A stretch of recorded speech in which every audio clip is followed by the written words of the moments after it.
Good morning, students. Today we are going to start with chapter number 3, Taro's Reward of Honeysuckle. This is a story about a thoughtful and loving son. He works hard to fulfill his parents' wishes and gets some unexpected help. A young woodcutter named Taro lived with his mother and father on a lonely hillside. All day long he chopped wood in the forest. Though he worked very hard, he earned very little money. This made him sad, for he was a thoughtful son and wanted to give his old parents everything they needed. One evening, when Taro and his parents were sitting in a corner of their hut, a strong wind began to blow. It whistled through the cracks of the hut, and everyone felt very cold. Suddenly, Taro's father said, "I wish I had a cup of sake. It would warm me and do all my old heart good." This made Taro sadder than ever, for the heart-warming drink called sake was very expensive.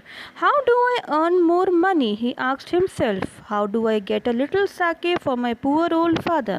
He decided to work harder than before.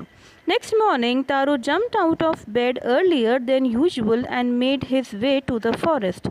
He chopped and cut as the sun climbed, and soon he was so warm that he had to take off his jacket. His mouth was dry and his face was wet with sweat. "My poor old father," he thought. "If only he was as warm as I."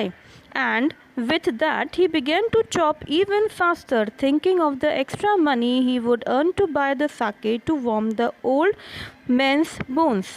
Then suddenly, Taro stopped chopping. What was that sound he heard? Could it be? Could it possibly be rushing water? Taro could not remember ever seeing or hearing a rushing stream in that part of the forest. He was thirsty. The axe dropped out of his hands and he ran in the direction of the sound. Taro saw a beautiful little waterfall hidden behind a rock. Kneeling at the place where the water flowed quietly, he cupped a little in his hands and put it to his lips. Was it water or was it sake? He tasted it again and again, and always it was the delicious sake instead of cold water. Taro quickly filled the pitcher he had with him and hurried home. The old man was delighted with the sake. After only one swallow of the liquid, he stopped shivering and did a little dance in the middle of the floor. That afternoon, a neighbor stopped by for a visit. Taro's father politely offered her a cup of sake. The lady drank it greedily and thanked the old man. Then Taro told her the story of the magic waterfall. Thanking them for the delicious drink, she left in a hurry. By nightfall, she had spread the story throughout the whole village. That evening, there was a long procession of visitors to the woodcutter's house. Each man heard the story of the waterfall and took a sip of the sake. In less than an hour, the pitcher was empty. Next morning, Taro started to work even earlier than the morning before. He carried with him the largest pitcher he owned, for he intended first of all to go to the waterfall. When he reached it, he found it, to his great surprise, all his neighbors there. They were carrying pitchers, jars, buckets, anything they could find to hold the magic sake. Then one villager knelt and held his mouth under the waterfall to drink. He drank again and again and then shouted angrily, "Water, nothing but water." Others also tried, but there was sake, only cold water. "We have been tricked," shouted the villagers. "Where is Taro? Let us drown him in this waterfall." But Taro had been wise enough to slip behind a rock when he saw how things were going, he was nowhere to be found. Muttering their anger and disappointment, the villagers left the place one by one. Taro came out from his hidden place. Was it true? He wondered. Was the sake a dream?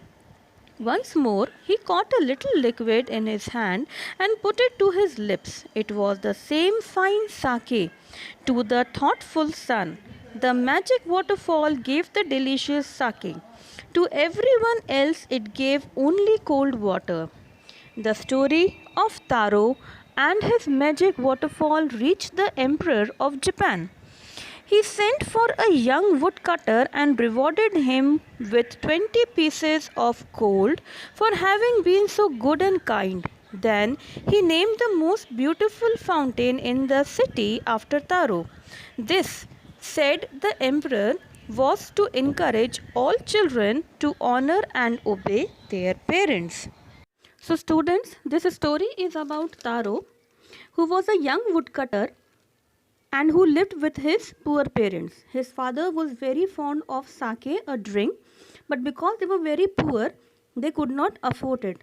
And Taro was very loving child. He loved his parents and he wished that he could earn more money to fulfill his father's desire. So one morning he went for wood cutting and he throughout the whole day he did the work.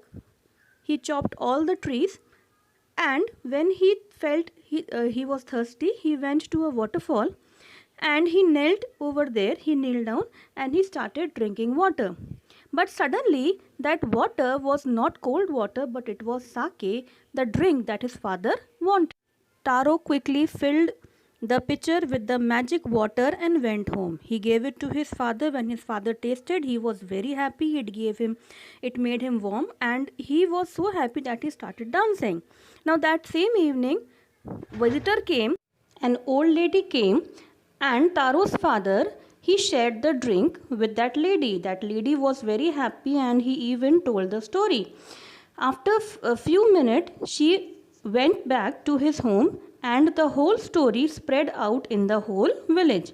The villagers also came to know the story all about. One by one they came and then after that the next morning they all went to the waterfall with their pitchers to fill the pitchers with sake, and then the story went like this, that as they were all ready with their pitchers to fill sake, the sake turned into simple cold water, and when they tasted they became very angry that Taro had tricked him. He cheated him. Taro was hiding somewhere in the forest only. When they all went back, Taro came out and he drank the same water, but that was not the cold water, it was sake.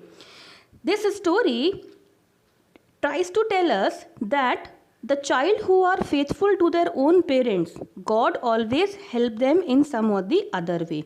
This is the story all about. Now children, I am giving you all the questions. There are many questions. These are few questions over here which you have to find out the answer. Plus there are few questions in which you are supposed to take the correct answer. And also I am sharing few other questions. I hope you can understand and you can solve out the answers.